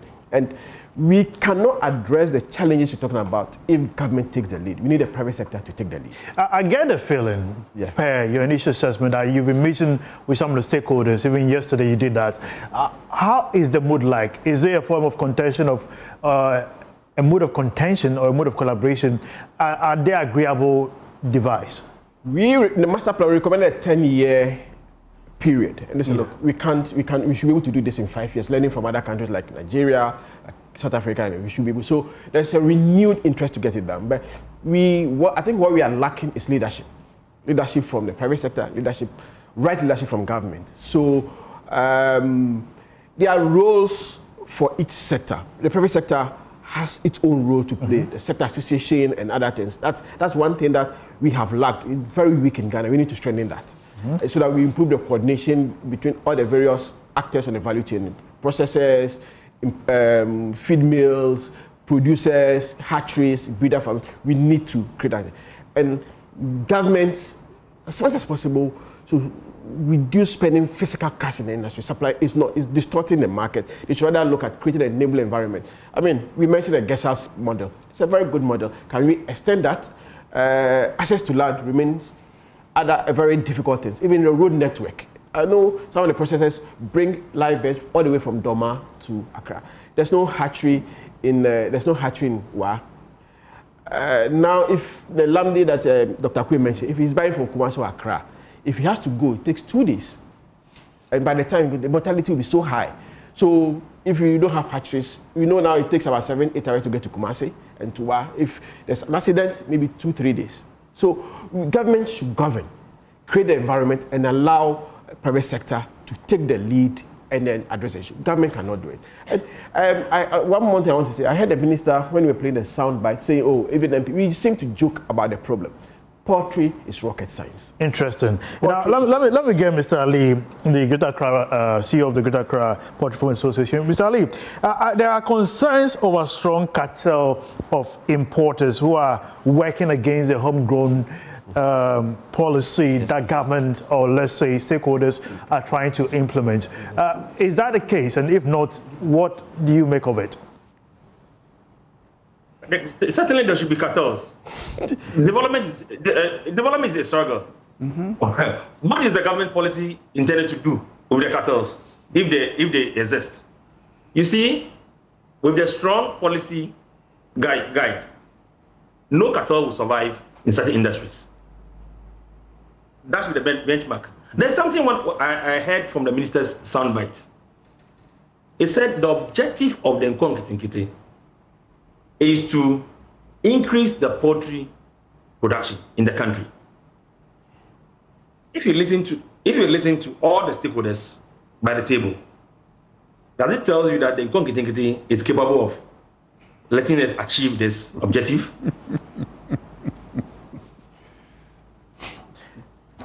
No, I'm asking you the host first before I proceed. Now, per what I understand by the Nkoko Nkintikiti, there's the household level, the medium scale level, and the commercial scale level. So currently, initial assessment by the coordinator says that we are now moving to the medium scale before the commercial. Granted that. Look, we are looking at certain policies which should be sustainable. I don't want to go to Brazil, South Africa. Look at our closest neighbors, Cote d'Ivoire and things. What are they doing differently? You see, sometimes our policymakers should try to listen to some of us on the ground. We are not just criticizing for criticizing's sake. We want the thing to work for us. Because so what do you propose is the way forward that government must look at basically to make it work? One is the value chain. Look, we talk about the feed. Feed take almost 80% of the industry costs. How do you get the sustainable maize production? Soya, the processing. Raymond just mentioned that we export our soya in the raw state. We import, look, much of the soya that we use in this industry are imported. South Africa, Brazil, China, Argentina, and those things. And that tells you know how our currency behaves when there's much import. It goes to the build-up costs. You see, and we want to see a policy that will transcend beyond one government. Look, I can tell you, any other government beyond the current government will not proceed with this Nkoko Nkintikiti. But what policy will government initiate that will be sustainable? We have a resilient farmers in this country. I'm telling you. Look, I'm a feed miller. I'm not a farmer. But I am leading over 1,000 farmers across this country. Their cry is not only freebies. It's not only freebies. They want some sustainable policies. That, look, we do mention of Grace. Grace actually, at the initial distance, was very helpful. You can go to some banks that are signed on. You take certain facility, They take part of your interest cover. You are paying part. Very helpful. But Grace now is on a different wavelength altogether. Let's put that aside. My brother, we want something that will hold the base. It's about the base. People are in this industry for over 40 years. Is it Nkoko Nkintikiti that has sustained them for 40 years? No. It's the resilience of the farmer. We talk about marketing. If there's a clear policy guidelines, government should set the policy guidelines.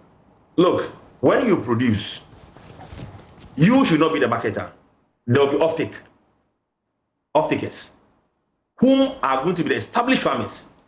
I can produce from, say, Koti, but my product should be visible in Kumasi, should be visible in Bono, should be visible wherever anybody wants to get it.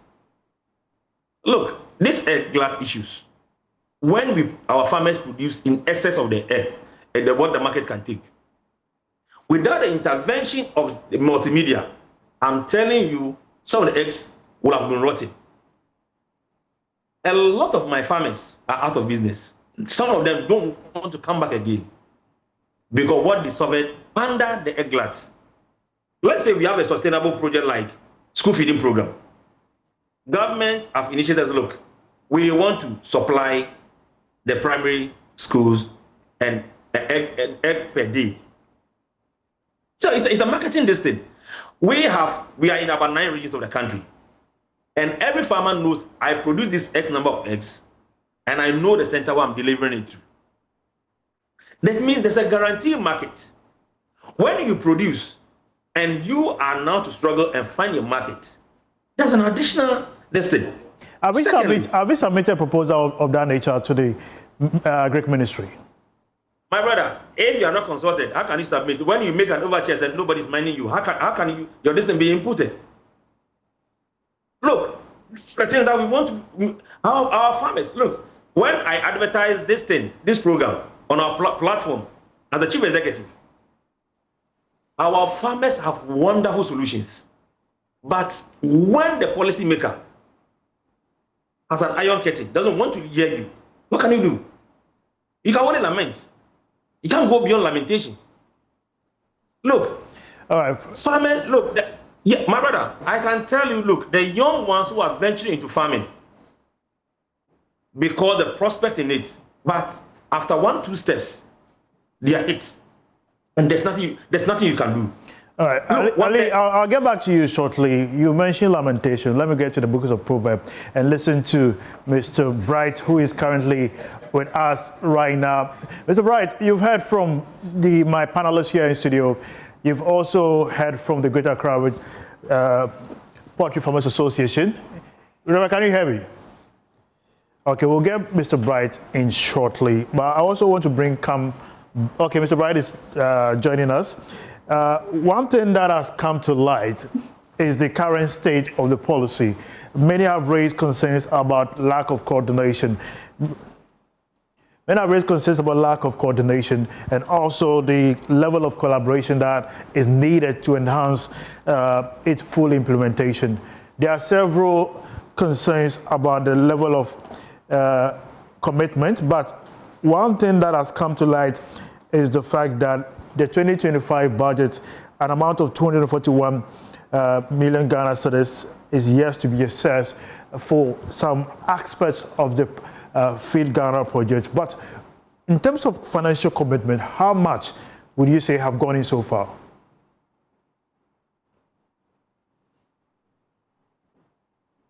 Thank you very much. Agriculture in Ghana is private sector led. The state is only in to bring in policies that will support or create that enabling environment for the public sector to strive. So if you look at the policy document, they are all interventions to support and to bring in the private sector to make sure that things work out in the poultry sector in the country. That is why from the one, if you look, that is why when they talk about I have a little bit of difficulty is that if at the Nkoko Nkintikiti implementation level, the backyard level, knowing very well that most of the backyard farmers are not poultry farmers, we send the birds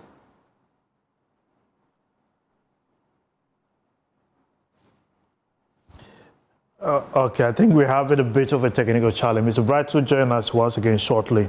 Yes, and once he comes back, we'll get to understand how much of financial commitment that has been made on the Feed Ghana project and how much has been spent so far, which aspect can he take us through in terms of breakdown. The minister spoke extensively on this with my colleague Carlos Coloni over the weekend and raised serious concerns, which has necessarily dealt with how much has been spent. I want to come back in studio and speak with Dr. Dan. Dr. Dan, you've heard from various aspects of this conversation. One will wonder whether, in terms of import, will we get to a point where, based on the current conversation that have been stirred up in this studio, where we can say we are sufficient enough to deal, because if you go through our markets, you see a lot of restaurants coming up, and you go through their menus, chicken is one of the ingredients, or let's say one of the demands, and most of them, and I'm wondering, we still have that gap there. Is it a case of we not collaborating, or what is missing in the link there? Honestly, I see hope. Yes. And I see improvement. If you go round now, you see that the appetite for private sector to invest in the poultry sector now is better than before. There are some that have suffered badly. There are some that are still suffering, but there are also ones that are emerging and those that are also recovering. So I see a lot of hope. There are other models that we can do to move us closer to our self-sufficiency. For example, Agri-Impact through the Mastercard Foundation, we are partnering with Ghana Armed Forces. And this is a huge institution that buys food. So partnering with them to produce chicken. And once a market is created there, even Rockland can also supply. So when we have this institution, that is Ghana Armed Forces, we have the prison service, we have the Ghana Police Service, we have the fire service. These are institutions that also consume a lot. So our partnership with the Ghana Armed Forces is to be built such that at a point in time, all their poultry intake will be produced by themselves. And it's not going to be they are producing to just distribute. They are producing and buying it so that it will be revolving. The other thing, a model that we have seen that has been eye-opener to us is having some of the mining companies investing hugely in the community in the poultry sector. And they are investing in processing, supporting the community to produce, to feed the processing infrastructure. There is a feed mill company that is not too far away, which is also an aggregator. And that feed mill is now investing into broiler and into day-old chicks and brooder stock production. If our corporate organizations begin to move away also from the freebies and sponsoring beauty agent. Oh, I don't want to go there. And sponsoring certain things, but redirect the investment into economic activities at the localities where they operate. It will also bring transformation. So once we have all these people coming in, I've also heard that Ghana Exim Bank has good appetite to invest in the poultry sector.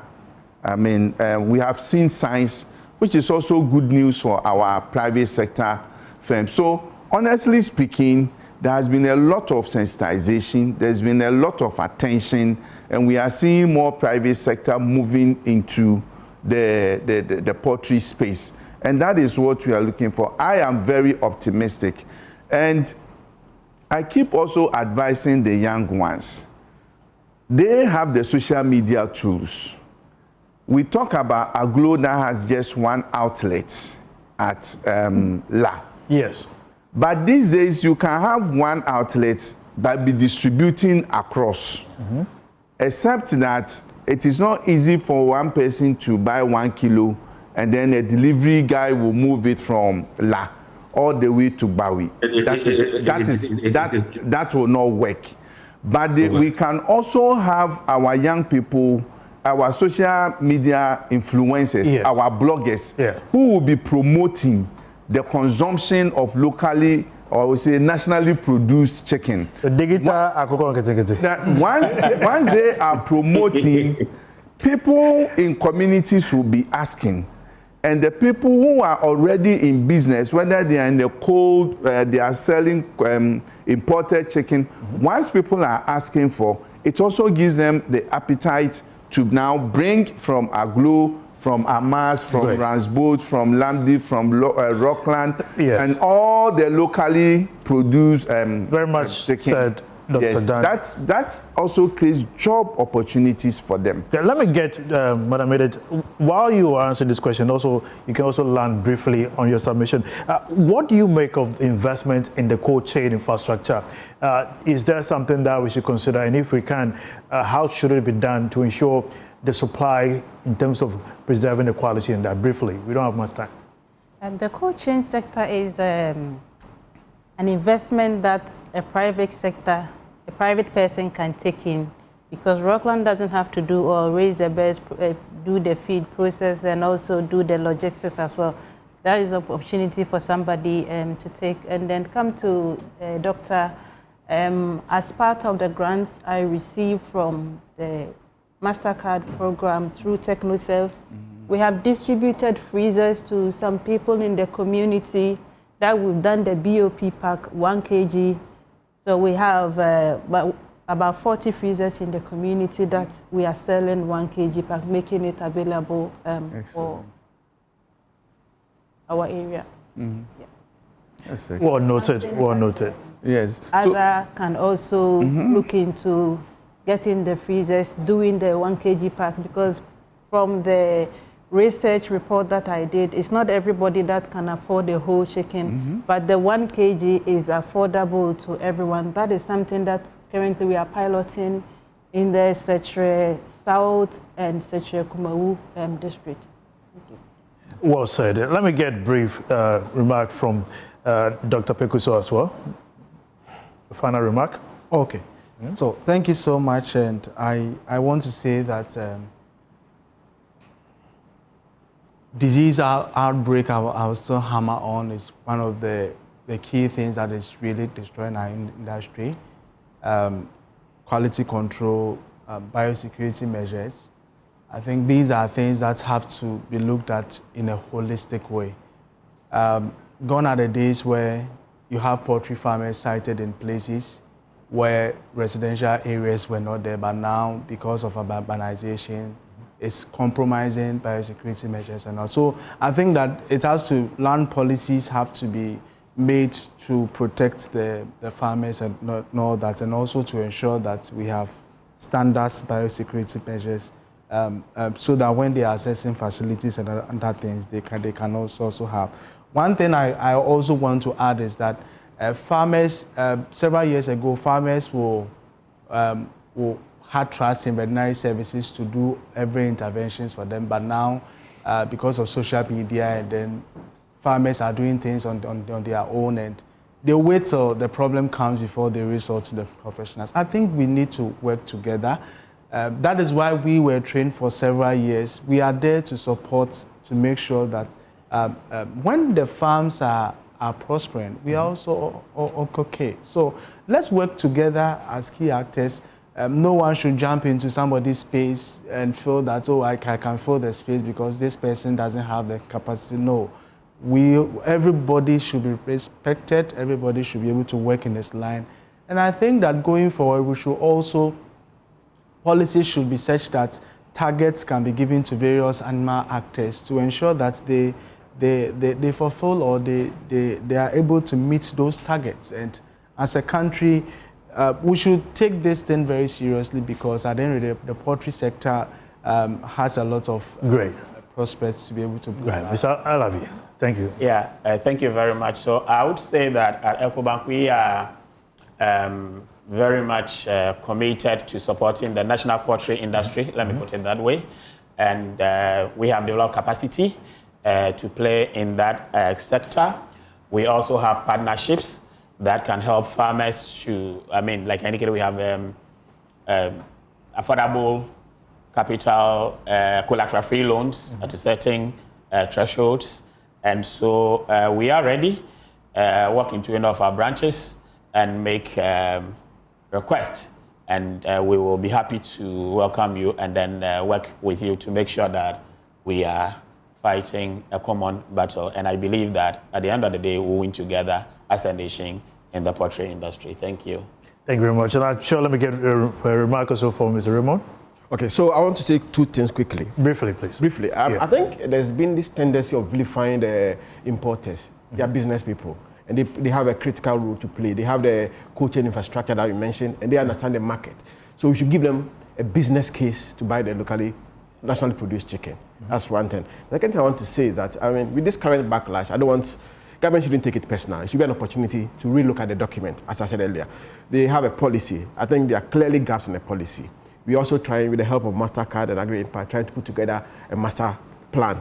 So we should see the master plan as an implementation strategy, and then we should just dovetail the two documents, fill in the gaps in the policy, the current policy, and then see how the two documents will work. And then, as has been clearly stated, that can transcend one government, so that within the next period, we have good policy that the stakeholders are interested in. We have an implementation strategy, and then we can turn things around. I think it can be done, and it's very doable.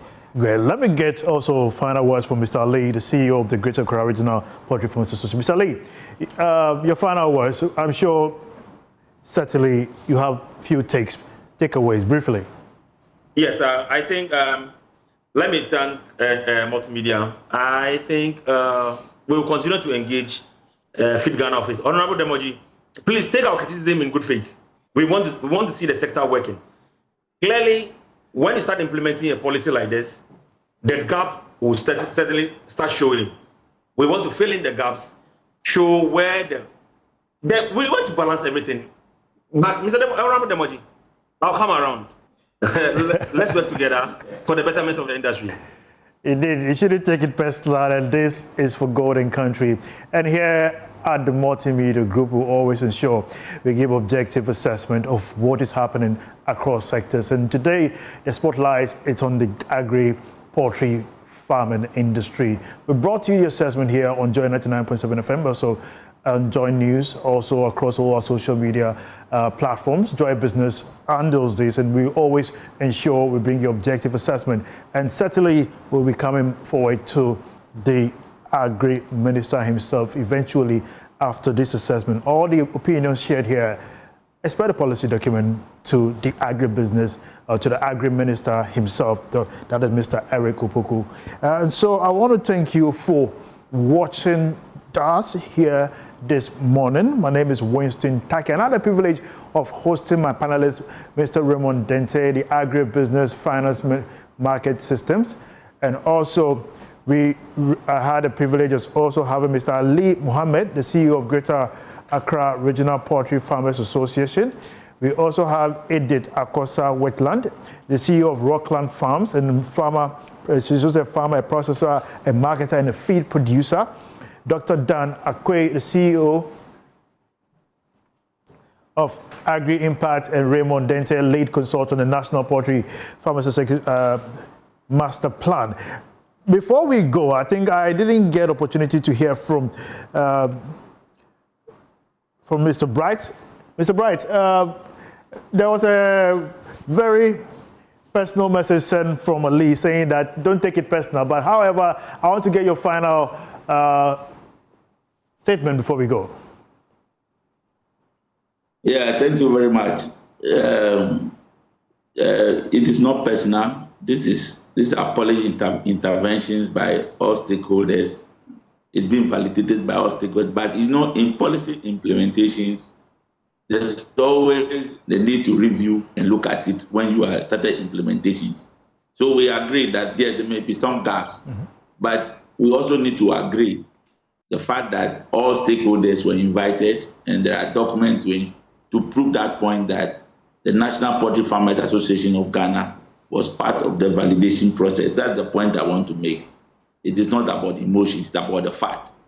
But let me also say that if you go into the document, all the problems being enumerated by the panelists will look at, and there are clear policy directions and strategy to look at them.